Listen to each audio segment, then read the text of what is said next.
दोस्तों बहुत सारे लोगों का एक कमेंट जो बार बार आ रहा था कि आरपीएफ एसआई कांस्टेबल में मेडिकल टेस्ट में क्या क्या चेक किया जाता है। तो चलिए जानते हैं। यहाँ पर B1 की मेडिकल होती है जिसमें आपकी आँख की डिस्टेंस विजन 6/9 एंड 6/12 होनी चाहिए। मतलब कि आपकी एक आँख 6/9 एंड एक आँख 6/12 होनी चाहिए। यहाँ पर 6/9 किसका होना चाहिए? अगर आप राइट हैंडर हो तो आपकी राइट साइड की आँख 6/9 होनी चाहिए, लेफ्ट साइड की आँख 6/12 होनी चाहिए विद और विदाउट ग्लासेस। और आपकी लेंस की पावर 4D से ज्यादा नहीं होनी चाहिए। नियर विजन 0.6 विद और विदाउट ग्लासेस होनी चाहिए। इसके साथ में आपको कलर विजन नहीं होनी चाहिए, binocular vision, field vision, night vision, ये सारी चीजें नहीं होनी चाहिए क्योंकि यही सारी चीजें वहाँ पे चेक की जाती है। दोस्तों अगर आपने यहाँ पे एडवर्टाइजमेंट पढ़ा होगा तो उसमें उन्होंने एक चीज मेंशन किया है कि B1 की कैटेगरी की मेडिकल तो होगी, लेकिन यहाँ पर उन्होंने एक चीज को मेंशन किया है कि अगर आपका फ्लैट फिट है या नोकनिक है या फिर घेंगापन है या फिर आपके आंख में कलर ब्लाइंडनेस है तो इसके लिए आप एलिजिबल नहीं होंगे।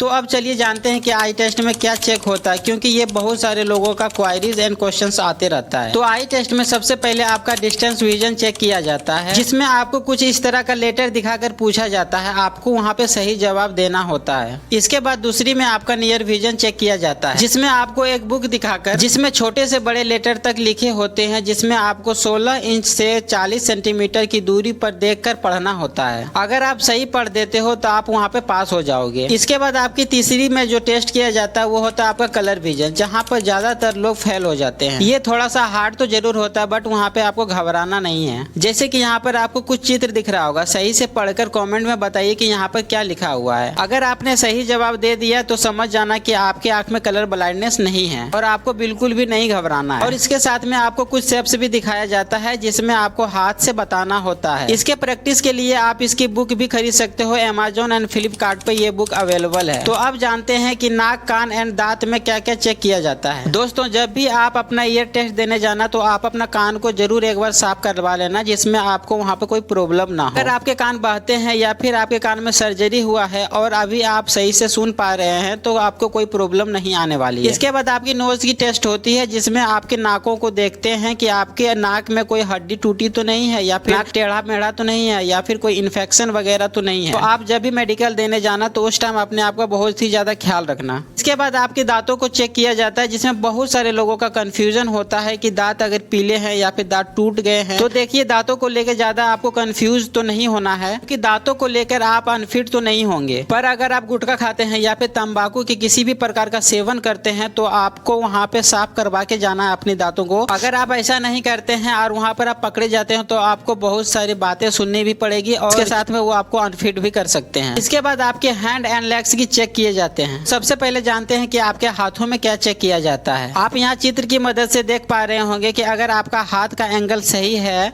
आप यहाँ पर चित्र के माध्यम से देख पा रहे होंगे कि आपके हाथ का एंगल सही होना चाहिए, यानी कि नॉर्मल होना चाहिए। अगर आपका हाथ पीछे साइड और आगे साइड एंगल पर झुका हुआ है तो आपको वहाँ पे अनफिट कर दिया जाएगा। नेक्स्ट में आपका नोकनिक टेस्ट होता है, जिसमें आपके दोनों घुटने एक दूसरे से नहीं सटने चाहिए, बिल्कुल नॉर्मल होना चाहिए। अगर नॉर्मल नहीं है तो आपके दोनों थाई एक दूसरे से नहीं सटने चाहिए। अगर आपको ये प्रॉब्लम है तो इसके कुछ एक्सरसाइज होते हैं, आप उसको कर सकते हो, वो जल्दी ही ठीक हो जाती है। इसमें आपको ज्यादा टेंशन भी नहीं लेनी है। नेक्स्ट इसके बाद आपकी फ्लैट फिट टेस्ट किया जाता है, जिसमें आपके तलवे के बीच ज्यादा गैप नहीं होनी चाहिए, बिल्कुल नॉर्मल होनी चाहिए। और अगर आपका तलवा सपाट है तो ये भी ठीक नहीं है। आपको पानी में पैर डुबाना है और सूखे मिट्टी पर आप अपना पैर को रखिए तो वहां से आपको पता चल जाएगा कि आपका पैर पाट है या नहीं है। इसके बाद बहुत सारे लोगों की हथेली से पसीने आते हैं, तो ज्यादातर प्रॉब्लम घबराहट से होती है, इसलिए आपको वहाँ पर घबराना नहीं है, बिल्कुल मस्त रहना है। बहुत सारे लोगों का एक क्वेश्चन होता है कि अगर हमारे शरीर में टैटू बना हुआ है तो क्या हम वहाँ पे सेलेक्ट हो पाएंगे। दोस्तों आपके हाथों में अगर बहुत ज्यादा टैटू बना हुआ है और बल्गर टैटू है तो आप उसको मिटवा दीजिए, नहीं तो आपको वहाँ पे सेलेक्ट नहीं किया जाएगा, अनफिट करके वहाँ से आपको रिजेक्ट कर दिया जाएगा। अगर हाथ में थोड़ा बहुत टैटू है, यानी एक आध को टैटू बना हुआ है, तो उससे कोई प्रॉब्लम नहीं होती है। ज्यादा बड़ा टैटू या फिर बल्गर टैटू नहीं होनी चाहिए। अब जानते हैं कि हाइड्रोसिल टेस्ट में क्या चेक किया जाता है। दोस्तों यहाँ पर आपका हाइड्रोसिल चेक किया जाता है। अगर आपका हाइड्रोसिल है तो आप उसका ऑपरेशन करवा लीजिए, यही बेहतर होगा आपके लिए। कि एएलपी और टेक्नीशियन में रीमेडिकल तो मिलती है, लेकिन आरपीएफ में रीमेडिकल नहीं मिलती है। इसके साथ में आपका पाइल्स भी चेक किया जाता है। इसके बाद चलिए जानते हैं कि शरीर में और क्या क्या चेक किया जाता है। पहले आपका बीपी चेक किया जाता है। उसके बाद आपके छाती का एक्सरे किया जाता है, जिससे ये पता चलता है कि आपके छाती की कोई हड्डी टूटी उटी तो नहीं है। उसके बाद आपका ईसीजी होता है, जिसमें आपका हार्ट हेल्थ के बारे में पता लगाया जाता है। फिर आपका ब्लड सैंपल लिया जाता है, जिसमें ये पता चलेगा कि आपके ब्लड में शुगर,